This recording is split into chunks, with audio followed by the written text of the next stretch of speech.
Évangile de Jésus-Christ, selon saint Luc. Le même jour, c'est-à-dire le premier jour de la semaine, 2 disciples faisaient route vers un village appelé Emmaüs, à 2 heures de marche de Jérusalem, et ils parlaient entre eux de tout ce qui s'était passé. Or, tandis qu'ils s'entretenaient et s'interrogeaient, Jésus lui-même s'approcha et il marchait avec eux. Mais leurs yeux étaient empêchés de le reconnaître. Jésus leur dit : « De quoi discutez-vous en marchant ? » Alors ils s'arrêtèrent tout tristes. L'un des deux, nommé Cléophas, lui répondit : « Tu es bien le seul étranger résidant à Jérusalem qui ignore les événements de ces jours-ci. » Il leur dit : « Quels événements ? » Ils lui répondirent : « Ce qui est arrivé à Jésus de Nazareth, cet homme qui était un prophète, puissant par ses actes et ses paroles devant Dieu et devant tout le peuple. Comment les grands prêtres et nos chefs l'ont livré. Ils l'ont fait condamner à mort et ils l'ont crucifié. Nous espérions que c'était lui qui allait délivrer Israël. Mais avec tout cela, voici déjà le 3e jour qui passe depuis que c'est arrivé. À vrai dire, des femmes de notre groupe nous ont remplis de stupeur. Quand, dès l'aurore, elles sont allées au tombeau, elles n'ont pas trouvé son corps. Elles sont venues nous dire qu'elles avaient même eu une vision, des anges qui disaient qu'il est vivant. Quelques-uns de nos compagnons sont allés au tombeau, et ils ont trouvé les choses comme les femmes l'avaient dit. Mais lui, ils ne l'ont pas vu. Il leur dit alors : « Esprit sans intelligence, comme votre cœur est lent à croire tout ce que les prophètes ont dit, ne fallait-il pas que le Christ souffrit cela pour entrer dans sa gloire ? Et partant de Moïse et de tous les prophètes, il leur interpréta dans toute l'écriture ce qui le concernait.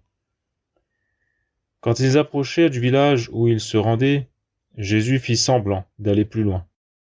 Mais ils s'efforcèrent de le retenir. « Reste avec nous, car le soir approche et déjà le jour baisse. » Il entra donc pour rester avec eux. Quand il fut à table avec eux, ayant pris le pain, il prononça la bénédiction et l'ayant rompu, il le leur donna.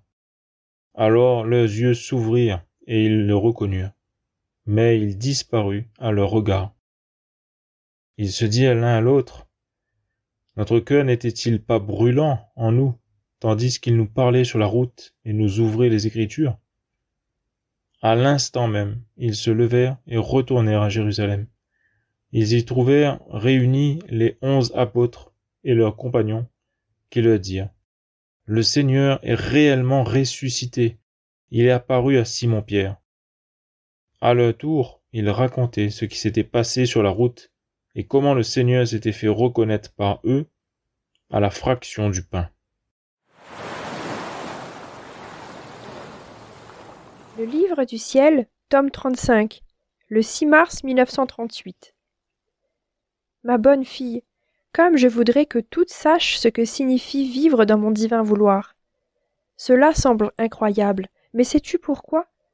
Parce qu'elles ne savent pas ce qu'est ma volonté et toute la série des prodiges qu'elle peut et veut accomplir dans la créature. Ainsi, ne le sachant pas, elles croient qu'il est impossible que ma volonté puisse faire dans la créature tout ce que je te dis. Oh, si elles savaient !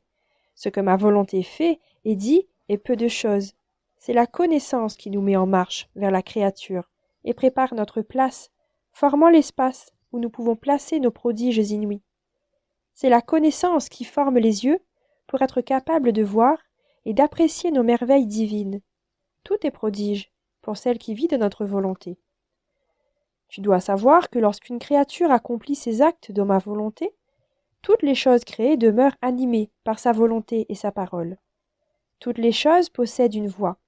Certaines disent « amour », d'autres « gloire », adoration, d'autres « merci » et d'autres encore « bénédiction » à notre Créateur. Quelle harmonie elle forme dans l'atmosphère, quel doux enchantement, au point que nous en sommes ravis. Mais d'où viennent ces voix ? Ce sont les voix de celles qui vivent dans notre volonté.